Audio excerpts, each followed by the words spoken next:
Hi everyone, welcome to all of you. आज के इस सेशन में हम बायोमोलिक्यूल्स में न्यूक्लिक एसिड स्टडी करेंगे। इसके पहले बायोमोलिक्यूल्स में हम लोगों ने कार्बोहाइड्रेट, लिपिड और एमिनो एसिड स्टडी कर लिया है। वहाँ हम लोग अभी प्रोटीन, लार्ज लिपिड्स और एंजाइम्स कवर करेंगे। इसके पहले हम लोग न्यूक्लिक एसिड देख लेते हैं।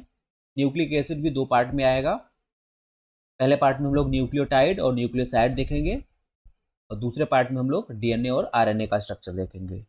तो स्टार्ट करते हैं पहले न्यूक्लिक एसिड। न्यूक्लिक एसिड क्या है? तो ये पॉलीमर्स होते हैं। न्यूक्लिक एसिड क्या है? पॉलीमर है, लार्ज मॉलिक्यूल। तो पॉलीमर है। ये किसके पॉलीमर है? यानी इनका मोनोमर यूनिट जो है वो क्या है? तो न्यूक्लियोटाइड है। ठीक है, न्यूक्लियोटाइड है न्यूक्लिक एसिड का मोनोमर, यानी न्यूक्लिक एसिड है आपके पॉलीमर्स। ठीक है, आगे देखते हैं। Nucleic acid was first discovered by Frederick Miescher. Discover किसने किया था न्यूक्लिक एसिड को? फ्रेडरिक मिशर ने किया था। कहाँ से किया था? तो nuclei of pus cell, pus cell के न्यूक्लियस से। ठीक है, पस सेल को लोग ल्यूकोसाइड भी बोलते हैं। और उसको नाम दिया था न्यूक्लिन। नाम क्या दिया था? न्यूक्लिन। और न्यूक्लिन जो था वो न्यूक्लियो प्रोटीन था। ठीक है, न्यूक्लिन जो था वो क्या था? Nucleo protein.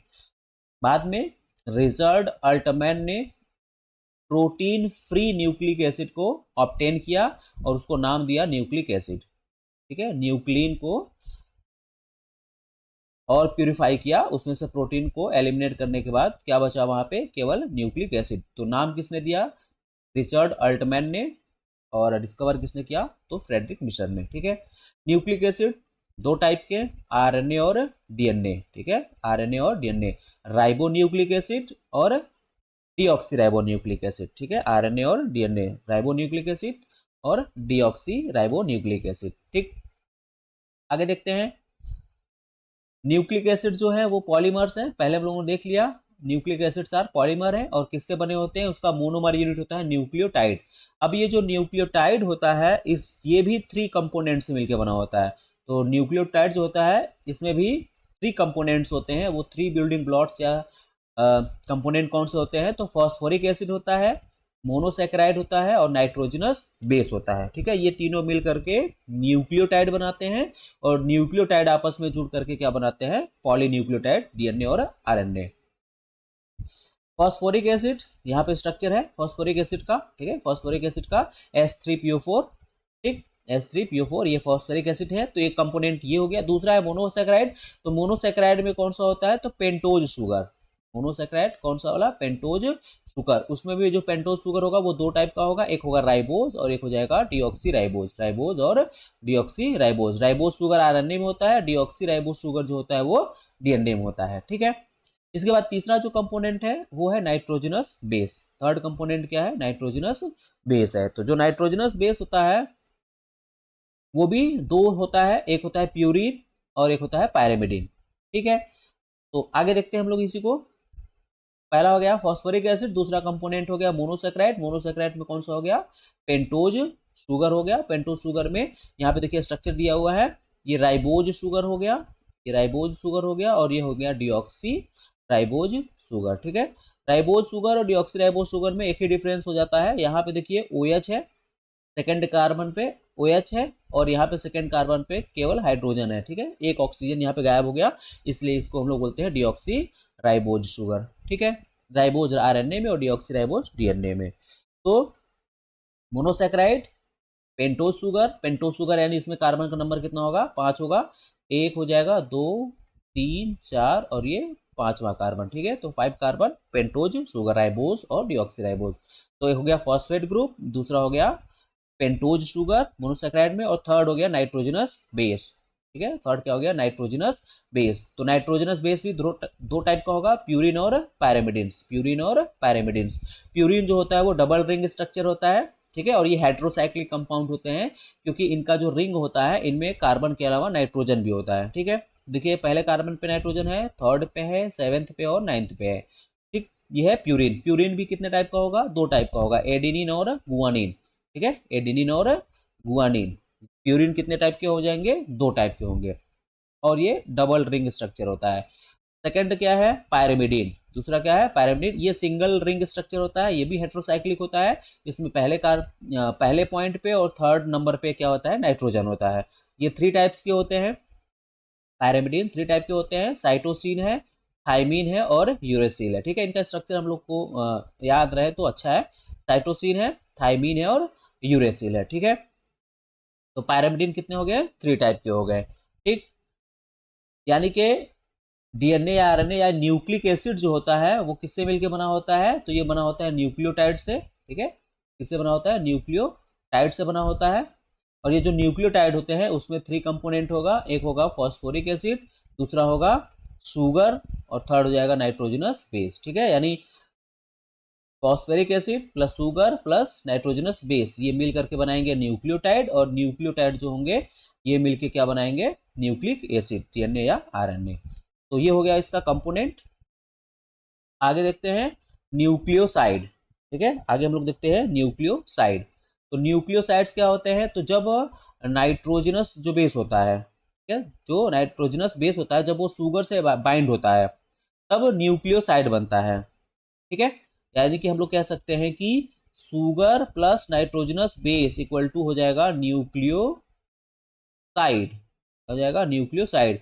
नाइट्रोजनस बेस और शुगर को मिला करके न्यूक्लियोसाइड बोलते हैं। ठीक है, व्हेन राइबोज और deoxyribose is combined with a purine और पायरिमिडिन न्यूक्लियोसाइड इज फॉर्म। ठीक है, तो न्यूक्लियोसाइड इक्वल टू क्या हो जाएगा sugar plus nitrogenous base, sugar plus nitrogenous base. ठीक है, अब इसमें भी अगर आपका शुगर राइबोज शुगर है तब उसको हम लोग बोलेंगे राइबो न्यूक्लियोसाइड्स, और अगर शुगर आपका डिऑक्सीराइबोज है तो उसको हम लोग बोलेंगे डिऑक्सीराइबो न्यूक्लियोसाइड। ठीक है, वही लिखा हुआ है आगे, nucleosides containing ribose are called ribo nucleoside, और nucleosides containing deoxyribose are called deoxyribo nucleoside. ठीक है, ये 2 जो नंबर लिखा हुआ है ये बता रहा है कि जो ऑक्सीजन गायब है वो सेकंड कार्बन वाले OH से गायब है। ठीक है, तो राइबो न्यूक्लियोसाइड और डिऑक्सीराइबो न्यूक्लियोसाइड। आगे है उन्हीं का स्ट्रक्चर दिया हुआ है। ठीक है, एडिनोसिन ये सब न्यूक्लियोसाइड है। ठीक है, यहाँ पे जो बॉन्डिंग है यह एन ग्लाइकोसिडिक बॉन्ड होता है न्यूक्लियोसाइड में। शुगर, ये हो गया शुगर आपका, ये शुगर हो गया और ये हो गया नाइट्रोजनस बेस, तो इनके बीच में जो बॉन्डिंग होगी ये बॉन्डिंग होगी एन ग्लाइकोसिडिक बॉन्ड। कौन सी बॉन्डिंग होगी एन ग्लाइकोसिडिक बॉन्ड होगा। ठीक है, तो डीएनए और आरएनए, डीएनए और आरएनए में 4 न्यूक्लियोटाइड्स होते हैं। ठीक, ये हो गया एडिनोसिन, यहाँ पे जो प्यूरिन होगा वो एडेनिन होगा, ये गुआनोसिन है तो यहाँ पे प्यूरिन जो है वो गुआनिन है, यहाँ पे ये साइटिडीन है तो यहाँ पे साइटोसिन होगा, ये यूरिडीन है तो यहाँ पे कौन सा हो जाएगा यूरेसिल होगा। ठीक है, थाइमिडीन है तो वहाँ पे क्या हो जाएगा थाइमीन होगा, है ना। तो ये हो गया न्यूक्लियोसाइड, ये क्या है न्यूक्लियोसाइड है, अलग डिफरेंट टाइप के न्यूक्लियोसाइड है जिनमें की अलग अलग टाइप का नाइट्रोजनस बेस जुड़ा हुआ है। ठीक है, अब वैसे ही सेकेंड पॉइंट में क्या हो जाएगा, जब डिऑक्सी लगेगा तो, यानी कि डीएनए वाली बात हो रही है, तो डिऑक्सी राइबो न्यूक्लियोसाइड जो होंगे उसमें क्या होगा, अब देखिए डिऑक्सी यहाँ पे एडेनिन हो गया, ठीक है, गुआनोसिन, डिऑक्सी गुआनोसिन ये आपका हो जाएगा गुआनिन। ठीक है, डिऑक्सीसाइटिडीन, ठीक है, और यहाँ पे अब यूरेसिल नहीं होगा क्योंकि डीएनए में यूरेसिल नहीं होता है, वहां पे क्या होता है थाइमिन होता है। डीएनए में थाइमिन हो जाता है और आरएनए में यूरेसिल होता है नाइट्रोजनस बेस। ठीक, तो डिऑक्सीथाइमिडीन, तो ये हो जाएगा आपका थाइमीन। ठीक है, जब शुगर से एडेनिन जुड़ा होगा तो एडेनोसिन बोलेंगे, गुआनिन है तो गुआनोसिन, साइटोसिन जुड़ा हुआ है तो साइटिडीन, थाइमिन जुड़ा हुआ है तो थाइमिडीन, और अगर यूरेसिल जुड़ा है तो यूरेडिन बोलेंगे उसको। ठीक, ये पॉइंट हम लोग को याद रखना है कि जो आरएनए होता है, आरएनए में जो नाइट्रोजनस बेस होता है वो एडेनिन गुआनिन होता है। ठीक है, और इधर में आपका क्या होता है साइटोसिन होता है और यूरेसिल होता है। डीएनए जो होता है, डीएनए में एडेनिन गुआनिन तो रहेगा लेकिन यहाँ पे साइटोसिन रहेगा और यूरेसिल की जगह पे क्या होता है थाइमिन होता है। ठीक है, तो डीएनए में ये 4 नाइट्रोजनस बेस, 2 प्यूरिन, 2 पायरेमिडिन, आरएनए में 2 प्यूरिन और 2 पायरेमिडिन, लेकिन हम लोग को नाम याद रखना है यूरेसिल आरएनए में होता है और उसकी जगह पे थायमिन होता है डीएनए में। ठीक, आगे हम लोग देख लेते हैं, ये वही पॉइंट बना हुआ है, ठीक है, दूसरा कार्बन और वहां से OH लगा हुआ है, तो ये ऑक्सी है और यहाँ पे डीऑक्सी हो जाएगा क्योंकि यहाँ से ऑक्सीजन रिमूव हो गया है, ठीक है, तो ये डीऑक्सी है। आगे है न्यूक्लियोटाइड्स, न्यूक्लियोसाइड हो गया, अब न्यूक्लियोटाइड। जब न्यूक्लियोसाइड में हम लोग न्यूक्लियोसाइड में फॉस्फोरिक ग्रुप ऐड कर देंगे तो वो आपका हो जाएगा न्यूक्लियोटाइड, यानी न्यूक्लियोटाइड जो होता है इक्वल टू हम लोग लिख सकते हैं nucleotide equal to nucleo NS लिख देते हैं, न्यूक्लियोसाइड प्लस फॉस्फोरिक एसिड, ठीक है, इनऑर्गेनिक फॉस्फेट या आर्थोफॉस्फोरिक एसिड या फॉस्फेट ग्रुप। तो न्यूक्लियोसाइड प्लस फॉस्फेट जुड़ जाएगा तो हो जाएगा न्यूक्लियोटाइड, ठीक है। देखते हैं, when phosphate ion is bonded with one of OH group of sugar on the sugar, a nucleoside to form a phosphate monoester, a nucleotide is produced, ठीक है। जब फॉस्फेट आयन जो होगा वो कहाँ पे जुड़ेगा, किसी OH ग्रुप पे, शुगर के की OH ग्रुप पे, तब जो न्यूक्लियोसाइड होगा वो किस में कन्वर्ट हो जाएगा, न्यूक्लियोटाइड में, ठीक। देखते हैं, in nucleotide the sugar and phosphate residue are connected by a phosphoester bond. अभी हम लोग को ये बॉन्ड याद रखना है, फॉस्फोएस्टर बॉन्ड, और दूसरा वाला बॉन्ड हम लोग को याद रखना है एन ग्लाइकोसिडिक बॉन्ड, ठीक है, एन ग्लाइकोसिडिक बॉन्ड, ठीक है। The nucleotide in a nucleotide the sugar and organic base residue are connected by an glycosidic bonds, ठीक। अब देखिए ये न्यूक्लियोटाइड का एक स्ट्रक्चर है, यहाँ पे ये नाइट्रोजनस बेस है, इसके पहले बताया था ये नाइट्रोजनस बेस है, ठीक है। अब इसके नाइट्रोजन से, इसका जो नाइट्रोजन है, नाइट्रोजन बेस का जो नाइट्रोजन है वो जुड़ा हुआ है पहले कार्बन से, और पहले कार्बन से, और यहाँ पे जो बॉन्डिंग बन रही है वो कौन सी बॉन्डिंग बन रही है, एन ग्लाइकोसिडिक बॉन्ड, ये बॉन्ड हमको याद रखना है।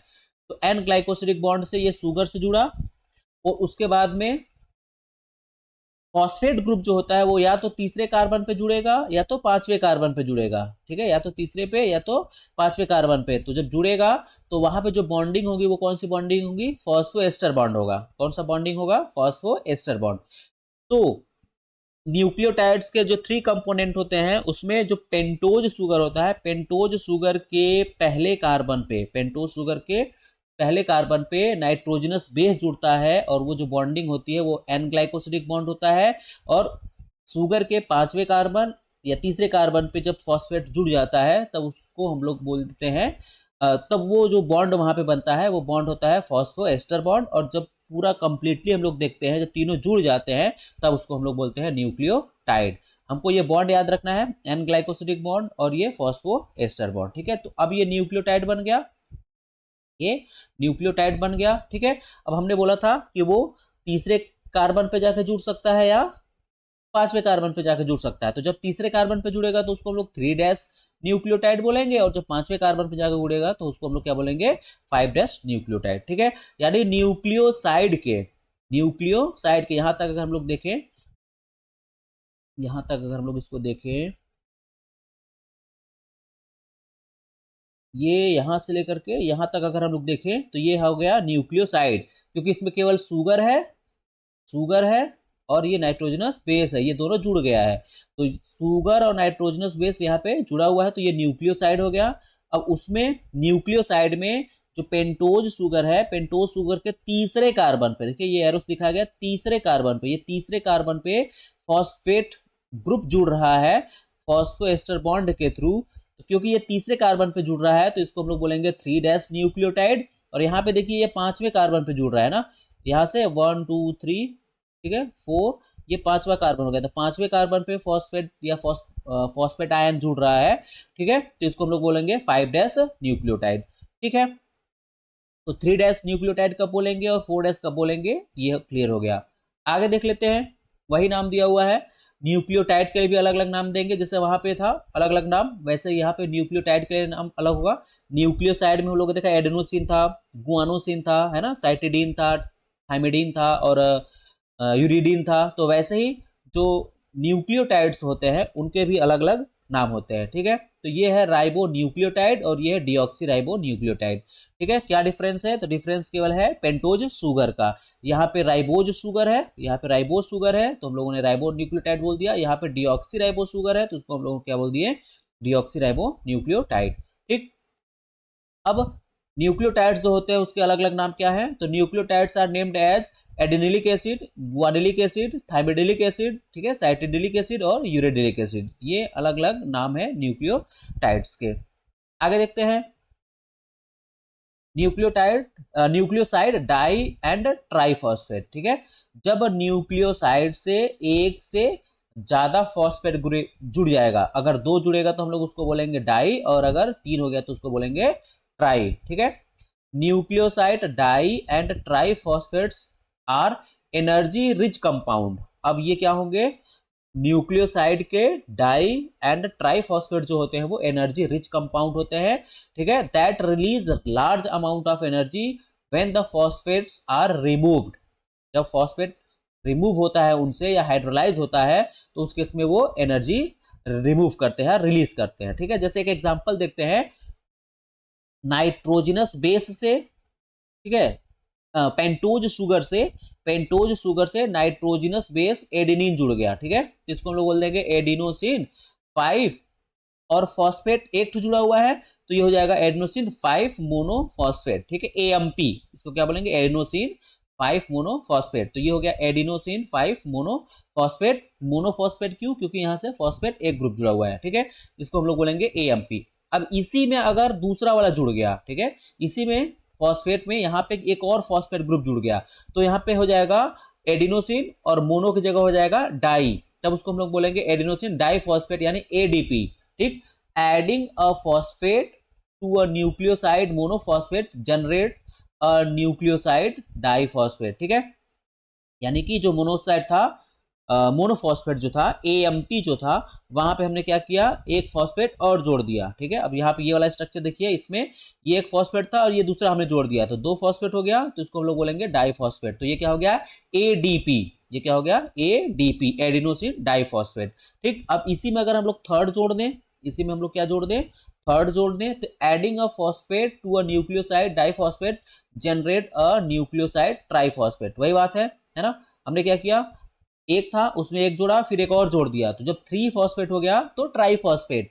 ये तो एडिनोसिन है ही, ये पूरा पॉइंट एडिनोसिन है ही, तो एडिनोसिन और 3 फॉस्फेट है तो ट्राइफॉस्फेट, एडिनोसिन ट्राइफॉस्फेट। अब यहाँ पे ये जो बॉन्ड बना हुआ है ये आपका फॉस्फोएस्टर बॉन्ड बना है, और जब ये बॉन्ड हाइड्रोलाइज होता है या बॉन्ड टूटता है जब, तो एनर्जी रिलीज होती है। ठीक है, ये बॉन्ड टूटा, ये बॉन्ड टूटा, है ना, तो एनर्जी रिलीज होती है, जिसका यूज हम लोग अपने फंक्शन, अपने बॉडी फंक्शन में यूज करते हैं। ठीक है, आगे देखिए, तो nucleoside triphosphate such as adenosine triphosphate ATP, इसके अलावा एटीपी तो है, यहाँ पे हम लोग एग्जांपल देख रहे हैं, जीटीपी होता है, एनएडीपी होता है ना, और एनएडीपीएच होता है, तो ये सब क्या है? ये सब न्यूक्लियोटाइड ट्राइफॉस्फेट या डाइफॉस्फेट होते हैं। ठीक है, एफएडी होता है। तो यहाँ पे देखिए, एडिनोसिन 5 ट्राइफॉस्फेट यानी ATP are the immediate source of energy for most of the energy required process that take place in living things. हम लोग के अंदर जो एनर्जी रिक्वायरिंग प्रोसेस होता है, यानी ऐसे प्रोसेस जिसके लिए एनर्जी चाहिए होता है, तो हमको एनर्जी किस फॉर्म में मिलता है? तो एटीपी फॉर्म में मिलता है। ठीक है, अब देखिए उसी को बनाया गया है, ये है एटीपी, ये एटीपी का स्ट्रक्चर, यहाँ राइबोस शुगर हो गया, ये एडेनिन हो गया, और फिर इसके साथ में 3 ठो फॉस्फेट लगा हुआ है, 1 2 और 3 फॉस्फेट लगा हुआ है। ठीक है, तो ये हो गया एटीपी, एडिनोसिन ट्राई फॉस्फेट। ठीक है, और यहाँ पे जो बॉन्ड बना हुआ है, देखिए बॉन्ड कौन कौन सा वाला है, तो यहाँ पे बॉन्ड जो है phospho anhydride bond, phospho anhydride bond है। ठीक है, यहाँ से एक बॉन्ड ब्रेक करेगा, एक फॉस्फेट निकल जाएगा। देखिए यहाँ से एक बॉन्ड टूटा, एक फॉस्फेट यहाँ पे निकल गया, तो अब ये क्या बचा? एडीपी, एडिनोसिन ट्राइफॉस्फेट था, 3 फॉस्फेट था, हमने एक फॉस्फेट निकाल दिया, तो क्या बचा? एडीपी, एडिनोसिन डाइफॉस्फेट, और एक फॉस्फेट इनऑर्गेनिक फॉस्फेट रिलीज हो गया। ठीक है, निकल गया, और इस कंडीशन में, इस स्टेट में जो एनर्जी रिलीज होती है, ठीक है, जब एटीपी से एडीपी बनता है, जब एटीपी से एडीपी बनता है तो एनर्जी रिलीज होती है, तो जो एनर्जी रिलीज होती है वो एनर्जी हमारे बॉडी के अदर फंक्शन में यूटिलाइज हो जाता है, ठीक है। और अब ये एडीपी जो है, इसको अगर एनर्जी मिला, ठीक है, एडीपी जो है फिर इसके बीच में इनऑर्गेनिक फॉस्फेट से जुड़ के क्या बना देगा, एटीपी बनाएगा।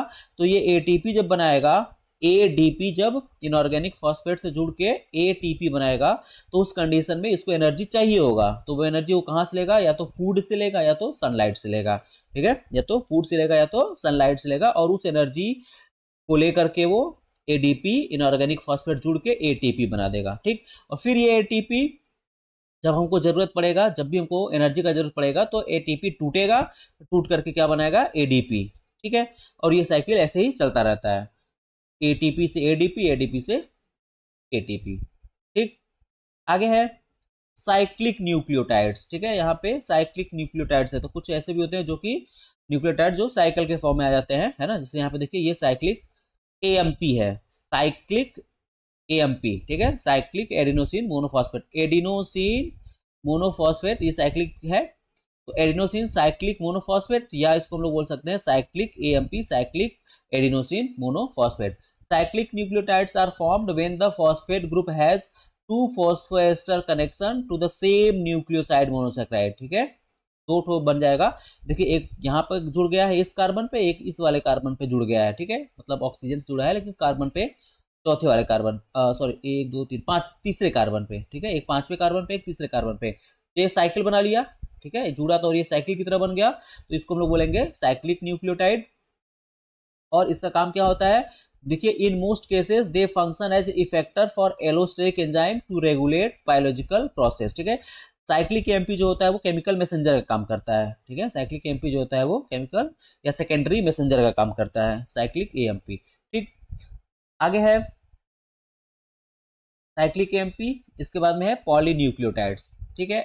तो पॉलीन्यूक्लियोटाइड्स में क्या हम लोग को देख रहे हैं, एक से अधिक न्यूक्लियोटाइड मॉलिक्यूल आपस में जुड़ेंगे। तो nucleotide can be connected to one another to form oligonucleotide, क्या बनाएंगे, ओलिगोन्यूक्लियोटाइड, जिसे हम लोगों ने कार्बोहाइड्रेट में देखा था, मोनोसेक्राइड, ओलिगोसेक्राइड और पॉलीसेक्राइड। तो वैसे ही यहाँ पे क्या है, न्यूक्लियोटाइड्स में, न्यूक्लिक एसिड में पॉलीन्यूक्लियोटाइड्स हैं और ओलिगोन्यूक्लियोटाइड्स हैं। तो जब 2 से 10 न्यूक्लियोटाइड आपस में जुड़ेंगे तो ओलिगोन्यूक्लियोटाइड्स बनेगा, और 10 से अधिक न्यूक्लियोटाइड आपस में जुड़ेंगे तो पॉलीन्यूक्लियोटाइड बनेगा। तो ओलिगोन्यूक्लियोटाइड और पॉलीन्यूक्लियोटाइड, ठीक। अब यहाँ पे आगे दिया हुआ है DNA is made from polymer of deoxyribonucleotide. तो डीऑक्सीराइबोन्यूक्लियोटाइड आपस में जुड़ के क्या बनाते हैं, डीएनए, यानी डीएनए पॉलीमर है, किसका पॉलीमर है, तो डीऑक्सीराइबोन्यूक्लियोटाइड का। यानी डीएनए का जो मोनोमर यूनिट है वो है डीऑक्सीराइबो न्यूक्लियोटाइड। उसी तरह से आरएनए है, तो आरएनए एक पॉलीमर है, और इसका मोनोमर यूनिट कौन होगा, तो राइबो न्यूक्लियोटाइड्स, ठीक है। The nucleotides are joint to one another by 3,5 phosphodiester bond, ठीक है। तो एक न्यूक्लियोटाइड है, उसके बाद में पहला न्यूक्लियोटाइड हो गया, फिर ये सेकेंड न्यूक्लियोटाइड हो गया। तो एक न्यूक्लियोटाइड और ये दूसरा न्यूक्लियोटाइड, इनके बीच में जो बॉन्डिंग बनेगी वो कौन सी बनेगी, 3,5 फॉस्फोडाइएस्टर बॉन्ड बनेगा, ठीक। स्ट्रक्चर देख लेते हैं। यहाँ पे देखिए ये थाइमिन है, गुआनिन है, ठीक है, साइटोसिन है, ये एडेनिन है। इसमें ये डीएनए का स्ट्रक्चर है, जनरली डीएनए का सिंगल रिंग है, ठीक है। डीएनए जो होता है सिंगल स्ट्रैंड है इसका, डीएनए का डबल स्ट्रैंड स्ट्रक्चर होता है, लेकिन ये इसका सिंगल स्ट्रैंड हम लोग देख रहे हैं। ये 5 डैश टर्मिनस है, और इधर में 3 डैश टर्मिनस है, ठीक। जहां यहाँ पे देखिए तीसरे वाले कार्बन से OH खाली है, तो अगला वाला जो आएगा फॉस्फेट ग्रुप ये यहीं पे आके जुड़ेगा, है ना। अगला वाला न्यूक्लियोटाइड जो होगा वो आके यहाँ पे जुड़ेगा, ठीक। और ये है 5 डैश टर्मिनस, यहाँ पे 5वां कार्बन फ्री होगा, सॉरी 5वां कार्बन पे फॉस्फेट ग्रुप लगा हुआ है। अब ये जाके तीसरे टर्मिनस पे जुड़ेगा, आगे जो भी न्यूक्लियोटाइड्स होंगे उनमें आके ये जुड़ेगा। तो ये 5 डैश टर्मिनस हो गया, ये 3 डैश टर्मिनस हो गया। यहाँ पे जो बॉन्डिंग है इनके बीच में, ठीक है, ये वाला जो बॉन्डिंग है ये 3,5 फॉस्फोडाइस्टर बॉन्ड है, ठीक। सुगर फॉस्फेट बैकबोन ये बना रहा है, सुगर फॉस्फेट बैकबोन, ठीक है, बैकबोन सुगर और फॉस्फेट, ये जो स्ट्रैंड होता है न्यूक्लियोटाइड का, जो स्ट्रैंड होता है, या पॉली न्यूक्लियोटाइड में जो स्ट्रैंड होता है, उस स्ट्रैंड का जो बैकबोन होता है वो सुगर फॉस्फेट होता है, ठीक है। सुगर फॉस्फेट जो होते हैं वो बैकबोन होते हैं, और साइड से लगे होते हैं नाइट्रोजनस बेस, ठीक। बाकी हम लोग को बॉन्डिंग पता है, जो नाइट्रोजनस बेस होते हैं और जो पेंटोज शुगर होता है उसके बीच में एन ग्लाइकोसिलिक बॉन्ड होता है, और फॉस्फेट जब जुड़ता है न्यूक्लियोसाइड से या पेंटोज शुगर से तो वहां पे होता है फास्फोएस्टर बॉन्ड होता है। ठीक है, तो ये डीएनए का हो गया और वैसे ही आरएनए का है। ठीक है, बहुत ज्यादा अंतर नहीं है, डीएनए हो गया, ये आरएनए होगा। इसमें क्या डिफरेंस हो जाएगा, तो थाइमिन की जगह पे क्या हो जाएगा, यूरेसिल हो जाएगा। ठीक है, बाकी शुगर फॉस्फेट का बैकबोन होगा, 3,5 फॉस्फोडाइएस्टर बॉन्ड होगा। ठीक है, तो आज हम लोगों ने देख लिया, आज हम लोगों ने देखा इसमें, इस वीडियो में न्यूक्लिक एसिड क्या होता है, ठीक है, किसने डिस्कवर किया था। देन उसके बाद में न्यूक्लियोसाइड क्या होता है, न्यूक्लियोटाइड क्या हो टाइड क्या होता है, न्यूक्लियोसाइड क्या होता है, न्यूक्लियोटाइड क्या होता है, न्यूक्लियोटाइड में कितने कंपोनेंट होते हैं, न्यूक्लियोसाइड में कौन कौन से कंपोनेंट होते हैं। ठीक है, डीएनए में कौन कौन सा नाइट्रोजनस बेस होता है, और आरएनए में कौन सा नाइट्रोजनस बेस होता है, डीएनए में कौन सा शुगर होता है, और आरएनए में कौन सा शुगर होता है। ठीक है, कौन कौन सी बॉन्डिंग होती है। तो ये था जनरल स्ट्रक्चर न्यूक्लियोटाइड और न्यूक्लियोसाइड का, प्लस इसके अलावा हम लोगों ने न्यूक्लियोसाइड, डाई और एंड ट्राईफॉस्फेट भी हम लोगों ने देख लिया। ठीक है, एडीपी और एटीपी का स्ट्रक्चर क्या होता है, कब एनर्जी निकलती है, कब उनको एनर्जी चाहिए होता है। इसके अलावा जीटीपी होता है, जीडीपी होता है। ठीक है, ये भी होते हैं, जैसे एडेनोसिन हो गया तो ये गुआनोसिन हो जाएगा, ट्राईफॉस्फेट। वैसे ही जितने भी न्यूक्लियोटाइड्स नाइट्रोजनस बेस है, सारे नाइट्रोजनस बेस में जब एक फॉस्फेट की जगह पे न्यूक्लियोसाइड में, ठीक है, न्यूक्लियोसाइड में एक फॉस्फेट की जगह पे 2-3 फॉस्फेट जुड़ेंगे तो उसको हम लोग डाई और ट्राई बोल लेंगे। ठीक है, सपोज करिए इससे पेंटोज शुगर है। ठीक है, पेंटोज शुगर है, इस शुगर से एडेनिन जुड़ा हुआ था तो हम लोगों ने इसको एडेनोसिन और 3 फॉस्फेट जोड़ दिया इससे।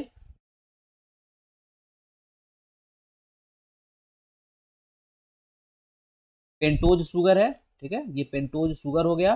पेंटोज शुगर से हमें नाइट्रोजनस बेस जुड़ा हुआ है। ठीक है, और यहाँ पे फॉस्फेट जुड़ा हुआ है। ठीक है, फॉस्फेट जुड़ा हुआ है, 3 फॉस्फेट। अब ये नाइट्रोजनस बेस अगर एडेनिन है तो एडेनोसिन हो जाएगा ट्राईफॉस्फेट। गुआनिन है, अगर यहाँ पे एडेनिन है तो एडेनोसिन हो जाएगा, और अगर यहाँ पे हम लोग गुआनिन लिखेंगे तो गुआनोसिन हो जाएगा। यहाँ पे अगर हम लोग यूरेसिल रखेंगे तो यूरेडिन हो जाएगा, अगर यहाँ पे हम लोग साइटोसिन रखेंगे तो साइटिडीन हो जाएगा, ट्राईफॉस्फेट। ठीक है, अगर 2 है तो डाई। ठीक, तो ये हो गया एनर्जी रिच कंपाउंड। ठीक है, तो आज के लिए हम लोग इतना ही रहने देते हैं। ये तो हो गया जनरल न्यूक्लिक एसिड के जो मोनोमर यूनिट है, न्यूक्लियोटाइड और न्यूक्लियोसाइड। ठीक है, एटीपी एडीपी ये हम लोग देख लिए हैं। अगले वीडियो में हम लोग डीएनए और आरएनए का स्ट्रक्चर देखेंगे। ठीक है, तो आज के लिए इतना रहने देते हैं। Thank you.